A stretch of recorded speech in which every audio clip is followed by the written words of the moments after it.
अक़वाम मुत्तहिदा में वज़ीर-ए-आज़म शहबाज शरीफ की तकरीर के चर्चे, चीनी हम मनसब भी उनकी तारीफ़ किए बगैर ना रह सके। आमिर भाई से बात करते हैं और उनसे जानते हैं कि इस तकरीर की ख़ास बात क्या थी।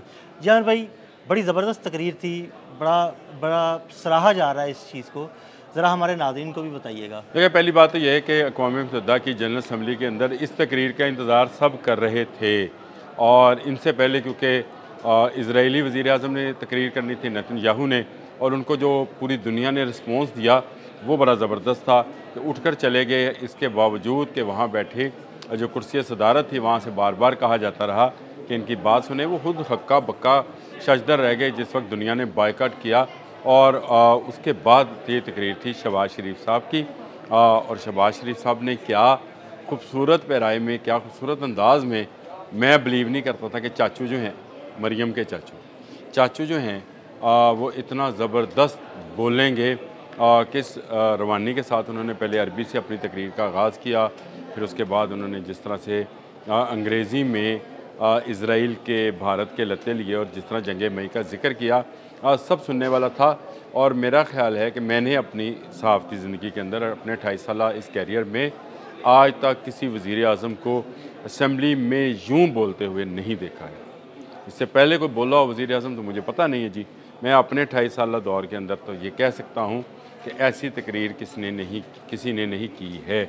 अब आ जाएँ इस बात की तरफ कि ऐसी क्या ख़ास बात थी कि उसको सराहा जा रहा है। सिर्फ़ चीनी वज़ीर-ए-आज़म के साथ तो एक तस्वीर आ गई है जिसमें उन्होंने सराहा है, लेकिन पूरी दुनिया से सताइश की जा रही है। और उसकी सताइश आपने टीवी पर बराह रास्त भी मुलाहिज़ा फरमाई जब उन्होंने ज़िक्र किया बहुत सारी चीज़ों का। अब उन्होंने ज़िक्र किया फ़लस्तीन में होने वाले मज़ालिम का, उन्होंने ज़िक्र किया भारत की तरफ से पाकिस्तान पर हमले का, और उसमें उन्होंने कहा कि उसकी नाक तोड़ दी गई। अच्छा, मेरे लिए ये बड़ा दिलचस्प लफ्ज़ था कि नोज़ उसका जो था वो तोड़ दिया गया भारत का।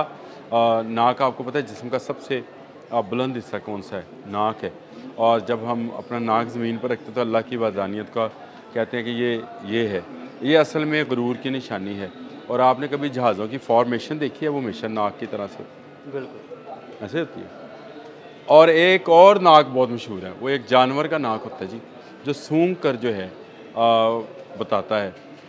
S-400 वो नाक था जिसको तबाह किया था पाकिस्तान ने। अब आए इस तरफ, पाकिस्तान ने पहले ना सिर्फ उनके जहाज़ गिराए, बल्कि उसके बाद वो सूंघने की हिस्स जो मिसाइल और जहाज़ों को सूंघ सकती थी, S-400 के नाम से उसकी तनसीब थी, पाकिस्तान ने उसको गिराया। तो कल जो 7 जहाज़ों का जिक्र किया और साथ में नाक का जिक्र किया, वो उस जानवर का नाक जो है वो वाला नाक था जो सूंघने की हिस्स रखता था। उसको जब गिरा लिया गया तब जाकर भारत अमेरिका के कदमों में गया था कि हमें इस जंग से बचाओ। और उसके बाद अमेरिका आया और उन्होंने कल शहबाज शरीफ साहब ने अपनी तकरीर में उनको नोबल प्राइज़ देने की दोबारा बात भी की कि पाक भारत जंग रखवाकर, लाज़मी बात है करोड़ों लोगों की जान जो है, जंग तो जंग है, उसमें ये कभी फ़ख्र नहीं करना चाहिए, उसको रोकना चाहिए। हम भी अमन के लिए काम करते हैं। कल शहबाज शरीफ साहब ने अपनी तकरीर के अंदर भी यही बात की। उन्होंने एक सही इस्लामी सरबराह के तौर पर बात की और पूरी इस्लामी दुनिया का जो है उन्होंने उसको साथ लिया और उसी कॉन्फिडेंस का इजहार जो है उन्होंने किया था। तो कल की तकरीर के बाद चीनी वज़ीर-ए-आज़म की मुलाकात, और चीनी वज़ीर-ए-आज़म की मुलाकात बनती भी थी क्योंकि उससे एक रोज़ कबल हम अमेरिकन जो सदर थे उनके साथ मिलकर आए थे। तो उसके बाद चीनी वज़ीर-ए-आज़म का मिलना नामुहल्ला है, क्योंकि चीन हमारे साथ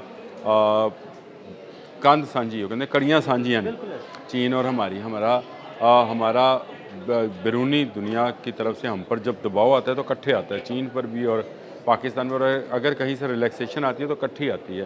तो इस वक्त मेरा ख़्याल है कि एक अच्छा प्लेटफॉर्म था जिसको पाकिस्तान ने बड़े खूबसूरत अंदाज में इस्तेमाल किया। और ये वाला इजलास जो है ये हमेशा याद रखा जाएगा और हमेशा बताया जाएगा कि एक ऐसा इजलास था जिसमें सिर्फ पाकिस्तान को देखा जा रहा था। पिछले सेशंस में आपने देखा कि पूरी इस्लामी दुनिया के सरबराहान जो थे वो शहबाज शरीफ साहब के इर्द गिर्द जमा थे, सब वहाँ मशवरा कर रहे थे। फिर डोनाल्ड ट्रंप ने स्पेशली वाइट हाउस में इनवाइट किया और वहाँ पर जो गुफ्तगू हुई 1 घंटा 20 मिनट में, उसमें भी बहुत सारे मामला जो थे ना जो कि तजारत पे थे, जो कि बैनुल-अक़वामी सियासत पर थे, और इसराइल और भारत की जो दूरंदाजियाँ हैं दूसरे ममालिक में, उस पर बात थी। दहशतगर्दी का ख़ात्मा था।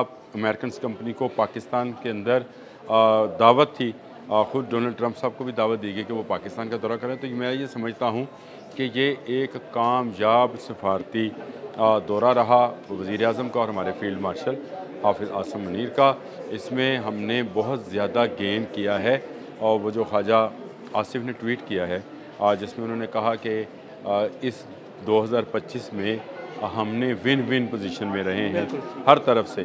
तो ये विन विन पोजीशन जो है जारी रही और उस विन विन पोजीशन का नतीजा ये है कि आज चाहे ब्राज़ील है, चाहे अर्जेंटाइन है, चाहे यूके है, चाहे अमेरिका है, चाहे फ्रांस है, चीन है, इस्लामी तमाम ममालिक बशमूल अरब, कतर, बहरीन, तमाम ममालिक जो हैं वो इस वक्त पाकिस्तान को सर आँखों पर बिठा रहे हैं और पाकिस्तान इस अपने स्टेटस को पहली मर्तबा इतने सालों के बाद जो है इंजॉय कर रहा है।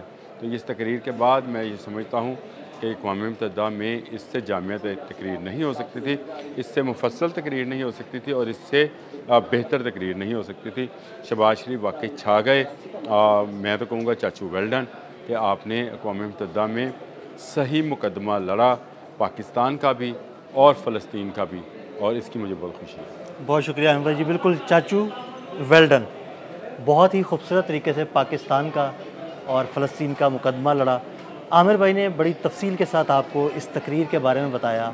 अदील अहमद और आमिर रज़ा को इजाज़त दीजिएगा। अल्लाह हाफ़िज़। किस रवानी के साथ उन्होंने पहले अरबी से अपनी तकरीर का आगाज़ किया, फिर उसके बाद उन्होंने जिस तरह से अंग्रेज़ी में इसराइल के भारत के लत्ते लिए और जिस तरह जंग मई का जिक्र किया, सब सुनने वाला था। और मेरा ख़्याल है कि मैंने अपनी सहाफ़ती ज़िंदगी के अंदर अपने 28 साल इस कैरियर में आज तक किसी वज़ीर-ए-आज़म को असम्बली में यूँ बोलते हुए नहीं देखा है। टीवी पर बराह रास्त भी मुलाहिज़ा फरमाई जब उन्होंने ज़िक्र किया बहुत सारी चीज़ों का। उन्होंने ज़िक्र किया फ़लस्तीन में होने वाले मज़ालिम का, उन्होंने ज़िक्र किया भारत की तरफ से पाकिस्तान पर हमले का, और उसमें उन्होंने कहा कि उसकी नाक तोड़ दी गई है। फिर डोनाल्ड ट्रंप ने स्पेशली वाइट हाउस में इनवाइट किया और वहाँ पर जो गुफ्तगू हुई 1 घंटा 20 मिनट में, उसमें भी बहुत सारे मामला जो थे ना जो कि तजारत पे थे, जो कि बैनुल-अक़वामी सियासत पर थे, और इसराइल और भारत की जो दूरंदाजियाँ हैं दूसरे ममालिक में, उस पर बात थी। दहशतगर्दी का ख़ात्मा था। अमेरिकन कंपनी को पाकिस्तान के अंदर दावत थी। ख़ुद डोनाल्ड ट्रंप साहब को भी दावत दी गई कि वो पाकिस्तान का दौरा करें। और वो जो ख्वाजा आसिफ ने ट्वीट किया है जिसमें उन्होंने कहा कि इस 2025 में हमने विन विन पोजीशन में रहे हैं हर तरफ से। तो ये विन विन पोजीशन जो है जारी रही और उस विन विन पोजीशन का नतीजा ये है कि आज चाहे ब्राज़ील है, चाहे अर्जेंटाइन है, चाहे यूके है, चाहे अमेरिका है, चाहे फ्रांस है, चीन है, इस्लामी तमाम ममालिक बशमूल अरब, कतर, बहरीन, तमाम ममालिक जो हैं वो इस वक्त पाकिस्तान को सर आँखों पर बिठा रहे हैं।